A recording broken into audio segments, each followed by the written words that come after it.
यशंके च विभाति भूधरसुताः देवापगा मस्तके भाले बालविदुर्गले च गर्लं यशोर्षि व्यालराट सोयं भूति विभूषणः सुरवरः सर्वाधिपः सर्वदाः शर्वः शर्वगतः शिवः शशिनिभः श्रीशंकरः पातु मां वक्रतुंड महाकायः सूर्यकोटि समप्रभः निर्विघ्नं कुरु मे देवः सर्वकार्येषु सर्वदा। सभी दर्शकों को बजरंग शर्मा का नमस्कार। मित्रों, कल हम स्वस्थ कैसे रहें इस विषय पर बात कर रहे थे। विषय काफ़ी विस्तृत था, इसलिए बीच में ही उसको रोक करके दूसरा भाग आज उसका बना रहे हैं। हम स्वस्थ कैसे रहें। आयुर्वेद के अंदर एक जीवन पद्धति है कि हम बीमार नहीं हों। पहले से हम इस हिसाब से अपने जीवन पद्धति दिनचर्या रखें कि हमें बीमार नहीं होना पड़े। मित्रों, आयुर्वेद के एक बहुत बड़े महर्षि आचार्य हुए थे,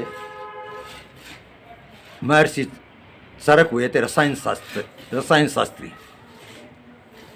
वो शिष्यों को आयुर्वेद का ज्ञान देते थे गुरुकुल में।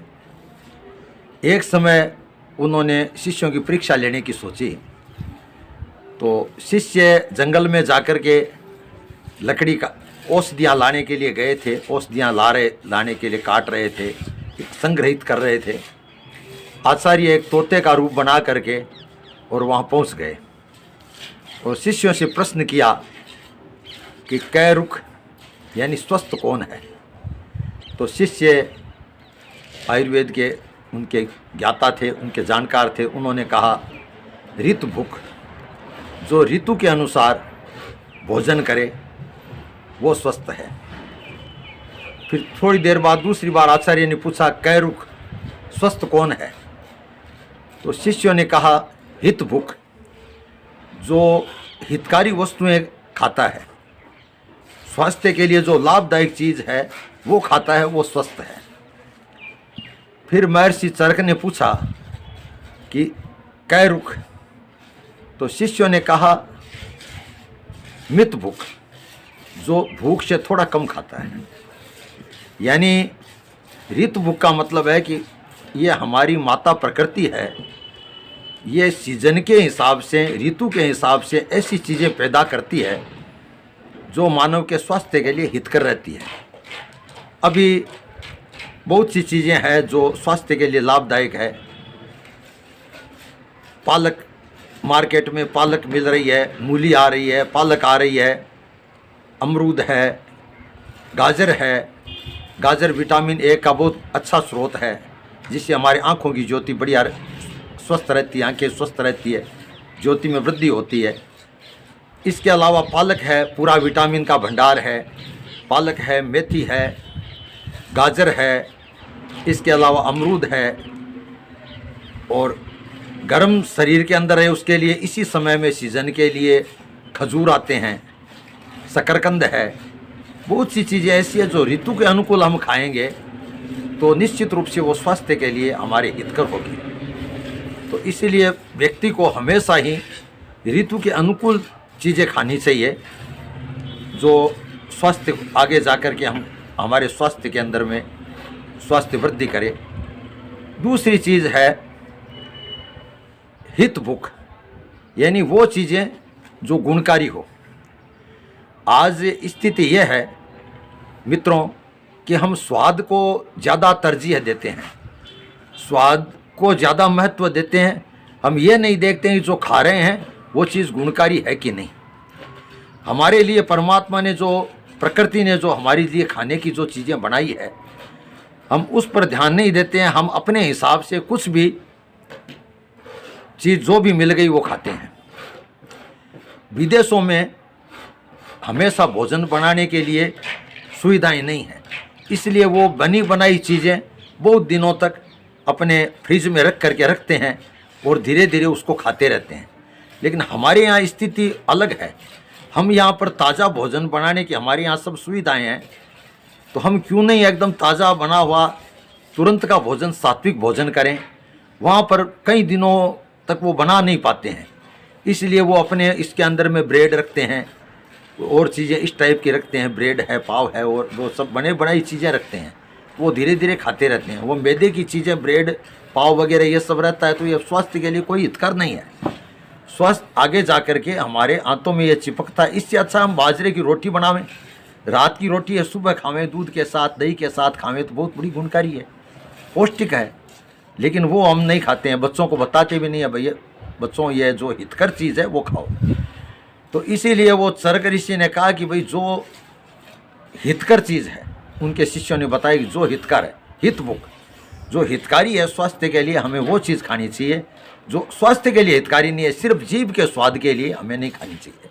प्रकृति ने जो मनुष्य के लिए बनाई है, दुनिया में सबसे छोटा प्राणी मच्छर है, लेकिन उसको भी अगर यदि हम कहें उसका क्या काम है, वो तो खून पीने वाला है मच्छर, प्रकृति ने बनाया उस टाइप का है।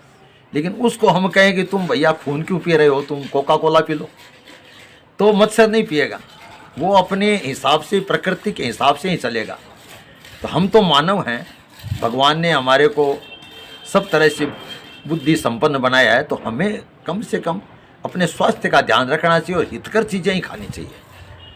तीसरी चीज़ है मित भूख, यानी कि जो भूख है उसके अलावा जो है थोड़ा सा हम पेट में जगह रखें, जो बाद में पानी और हवा के लिए भी थोड़ी स्थान रहना चाहिए।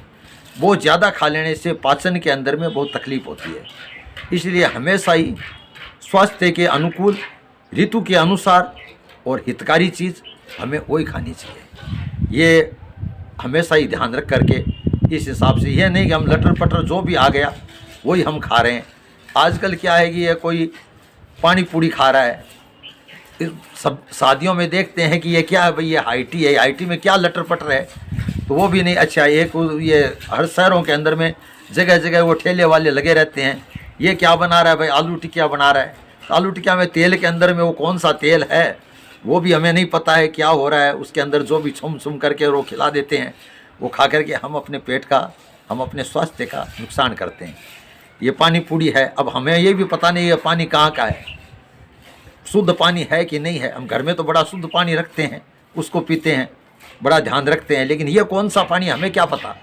मैंने तो ऐसी ऐसी जगह का पानी लोगों को ले जा करके पानी पूड़ी में वालों को साथ में यूज़ करते हुए देखा है कि वो अगर पता दूँ तो कोई खाएगा ही नहीं, वो नहीं देखते, क्योंकि वो तो अपने जगह पर जहाँ लगा के रखा है अपना स्टॉल, वहाँ उनके लिए कोई पानी की व्यवस्था थोड़ी कर रखी है। वहाँ भले ही गाय का, कुत्ते की और उसके पशुओं की पीने की खेड़ हो तो उससे भी ले लेंगे। ये ऐसा भी मैंने देखा है कि ये सार्वजनिक टॉयलेट रहते हैं, उससे भी वो पानी ला करके यूज़ कर लेते हैं। हमें देखना चाहिए कि ये पेट तो हमारा है, हम स्वास्थ्य के लिए करते हैं, तो हर कोई चीज़ हम नहीं खाएं। इसके अतिरिक्त मित्रों एक है कि हम जो भी भोजन करते हैं उसको हम चबा चबा करके खाएं। भगवान ने हमारे को इसीलिए जो दांत दिए हैं, दांत 32 दांत है, तो इसको क्या है कि एक आयुर्वेद में एक नियम है, कहा जाता है कि भोजन को पियो और पानी को खाओ। मतलब इस टाइप के है, उल्टा है कि भोजन को आप पियो और उस पानी को खाओ। भोजन को पीने का तात्पर्य ये है कि हम एक जो मुंह के अंदर जो ग्रास लेते हैं, जो कोर लेते हैं, उसको हम इतना चबावें कि उसके अंदर लार मिल कर के और वो एकदम प्रवाही बन जावे, तरल पदार्थ बन जावे, फिर उसको पेट के अंदर जाने दें। वो जाएगा तो फिर उसको क्या होता है कि आंतों को पचाने के अंदर उसको कोई तकलीफ नहीं होगी, पेट एकदम हमारा बढ़िया रहेगा।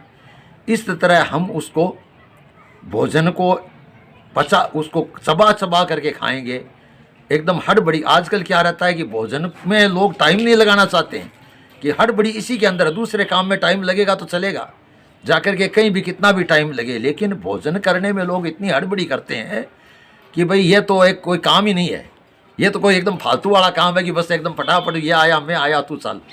और इसी तरह लोग खाना खाते हैं। अरे भाई, सबसे महत्वपूर्ण बात यही है कि हम भोजन जो करते हैं वो हमारे स्वास्थ्य के लिए, और स्वास्थ्य सबसे पहला है। तो इसीलिए हमें वो सब जो खाना खाते हैं, भोजन करते हैं, तो उसको पूरा चबाना चाहिए। पूरा चबा करके इतना चबावें कि वो एक पानी की तरह हो जाए, तरल पदार्थ की तरह हो जाए। फिर उसको जितना आप कर सकते हैं उतना करिए। पानी को खाने का मतलब है कि पानी हम इतना घूंट घूंट करके पीवें कि उसके अंदर मुंह की जो है वो लार मिले, तो वो हमारे लिए गुणकारी हो जाता है। तो भोजन को एकदम पूरा चबाना चाहिए। दूसरी चीज़ है, जब हम भोजन कर रहे हैं तो हमारे को हाथ पैर धो करके एकदम शांत चित्त होकर के बैठ करके कि हमारा पूरा ध्यान भोजन करने में ही रहे, उसके स्वाद में ही रहे कि हम क्या खा रहे हैं उसको और ये कामना करें कि हम जो भोजन कर रहे हैं ये हमारे शरीर में जा कर के हमारे को हर तरह से स्वास्थ्य आरोग्य प्रदान हो, हमारा शरीर बढ़िया हो रहा है, हम खा रहे हैं। क्योंकि भोजन से ही रस रक्तादि सप्त धातुएं बनती है, सबसे मेन यही है। इससे जाएगा तो फिर इसके अंदर में जो भी है इसका रक्त बनेगा, मांस मेद मज्जा अस्थि सब इसी से बनता है। तो ये सब जो है सप्त धातुएं भोजन जो जाएगा पेट के अंदर, सब प्रक्रिया इसी से शुरू होने वाली है। तो इसीलिए हम शुद्ध चीज़ खावें और सात्विक चीज़ खावें और चबा चबा के खावें। खाने का तरीका है, उस टाइम में हम ये नहीं कि टीवी खोल के बैठ गए, हमारा ध्यान तो टीवी की तरफ है, हम क्या कर रहे हैं कुछ पता ही नहीं है, जा रहा है और क्या क्या हो रहा है ये कुछ भी पता नहीं है। तो उस टाइम में हम टीवी की तरफ ध्यान नहीं दे करके भोजन में ही ध्यान देवें। अगर जितना समय हमारे भोजन करने में लग रहा है टीवी वगैरह से उस टाइम बंद कर लेवें। अगर फ़ोन भी बाहर से आ रहा है तो कोई अत्यावश्यक कार्य हो तो उसका फ़ोन अटेंड कर लेवें तो अलग बात है। बाकी उस समय यही बोल देवें भाई मैं भोजन करके बाद में फ़ोन कर रहा हूँ, उस टाइम रुक जावें। ऐसा नहीं है कि कोई उसमें कोई विशेष कोई प्रलय होने वाली है, हम एकदम शांत है उस टाइम। एक बार थोड़ी देर बाद बात करेंगे तो क्या फ़र्क पड़ता है।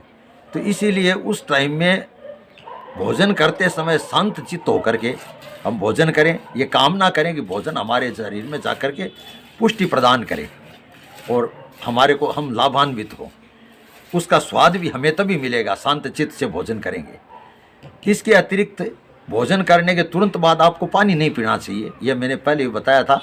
भोजन करने के बाद में छाछ पी सकते हैं आप, छाछ पिएंगे तो वो गुणकारी है, लेकिन पानी कतई नहीं पीना चाहिए। पानी 1 घंटे बाद पियो, छाछ आप चाहो तो पी सकते हो।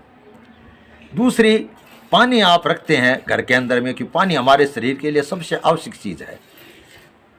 जो हम सांस लेते हैं ऑक्सीजन सांस के द्वारा जाती है, इसके दूसरी चीज़ फिर पानी है। पानी हमारे शरीर में सबसे ज़्यादा भाग पानी का ही है। पानी हम पीते हैं तो हम ऐसा पानी पिएं कि ये जो आजकल एक सिस्टम चालू हो गया कि हर आदमी फ्रिज के अंदर बोतल रख देता है। कई लोग आते हैं कि एक फ्रिज का गर्मी का टाइम रहता है, फ्रिज से बोतल देके पानी पिलाओ, फ्रिज का बोतल। हम कहते हैं हम तो फ्रिज में कभी बोतल रखते ही नहीं हैं, हम तो मटके का ठंडा पानी पीते हैं। मटके का पानी है वो स्वास्थ्य के अनुकूल रहता है। फ्रिज के अंदर जो पानी हम ठंडा रखते हैं वो निश्चित रूप से हमारी जठराग्नि को कमज़ोर करता है। हम फ्रिज का ठंडा पानी कभी भी नहीं पिएं, वो रखते हैं उसका सिस्टम बंद कर देंगे, क्योंकि उतना ठंडा पानी हम पीते हैं फ्रिज का तो वो पेट में जा कर के हमारी जठराग्नि को मंद करता है। इसलिए ये ध्यान रखें कि ये सबसे जो गैस की अपच की ये जो समस्याएं होती है वो इस कारण ही होती है। तो ये मेरा कहने का मतलब है कि ये फ्रिज का पानी को हम अवॉइड करें, कभी भी नहीं पिएं। उससे अच्छा है मटके का पानी, बढ़िया मटका रखें, उसके अंदर भी बहुत ठंडा पानी होता है और वो हमारे स्वास्थ्य के अनुकूल भी होता है, तो वो पिएंगे तो वो अच्छा रहेगा। इसके अलावा खाने के अंदर में शुद्ध सात्विक चीज़ खाएं, ठंडी। इसके अलावा एक और, ये जो कोल्ड ड्रिंक्स वगैरह है इसको हमें हमेशा ही अवॉइड करना चाहिए, कभी भी नहीं पीना चाहिए। ये कोल्ड ड्रिंक्स हमारे स्वास्थ्य के लिए बिल्कुल ही हानिकारक चीज़ है। ये एक फैशन बन गई है कि चलो ये ठंडा पी लेते हैं, तो ये ठंडा वगैरह है ये एक मतलब कोई भी फ़ायदा नहीं करता है। इससे अच्छा आप छाछ पियो, दूध पियो, मट्ठा पियो, लस्सी ठंडाई पियो गर्मी के अंदर में, वो आपको गुण करती है।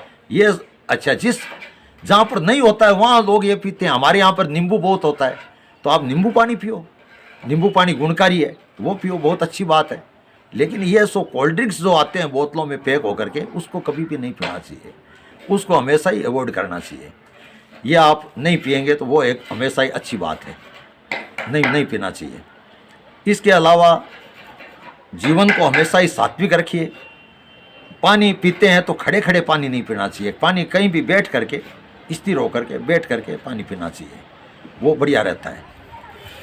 इसके बाद ये जो आजकल नई नौजवान पीढ़ी में, ये भी मैं एक संदेश देना चाहता हूँ कि स्वास्थ्य के लिए ये जो नशे की आदतें आजकल बहुत चल रही है, ये कदापि नशा नहीं से दूर ही रहना चाहिए। ऐसी सोसाइटी में, ऐसी संगति में, ऐसी जगह नशे पत्ते का कभी भी यूज़ नहीं करना चाहिए। ये जो आजकल चल रहा है, शराब है, गांजा है, भांग है, ये सुल्फा है, ये इनसे हमेशा ही दूर बच कर के रहना चाहिए, क्योंकि ये स्वास्थ्य के लिए बहुत हानिकारक। पहले लोग नशे करते हैं, फिर नशा इनके ऊपर इतना हावी हो जाता है कि फिर जीवन बर्बाद हो जाता है। तो मित्रों, ये मैं करबद्ध प्रार्थना है आपको कि आप जीवन के अंदर में कभी भी इन सब चीज़ों से मुक्त रहें, नशे से कभी भी नशा वगैरह नहीं करें। आजकल एक पुड़िया का चलन बहुत हो गया है। ये क्या होता है कि ये पुड़िया खा लेते हैं, पुड़िया खा लेते, जगह जगह लगे रहते हैं और लोग खाते हैं, बड़ा नुकसान करता है। आप इस पर भले ही नहीं देख, बहुत से लोगों का देख रहे हैं, मुंह छोटा हो जाता है, कोई का सिकुड़ जाता है, कितनी नुकसान करता है। देख करके भी बहुत तकलीफ होती है, लेकिन जब मौका मिलता है तो हम कहते भी हैं, चाहे जैसा भी हो, कोई माने या नहीं माने, तो इस नशे से मुक्ति रहना चाहिए। नशा है वो जीवन को बर्बाद करता है, इस चक्कर में कभी भी नहीं जाना चाहिए। हाँ, एक बात है, नशा करना हो तो मालिक के नाम का नशा करो कि उसके अंदर आपको आनंद मस्त रहेंगे एकदम। और क्या नशा है? सबसे ज़्यादा नशा तो मालिक का नाम का है। गुरु नानक जी कहते थे कि भांग धतूरा नानका, भांग धतूरा नानका उतर जाए पर बात।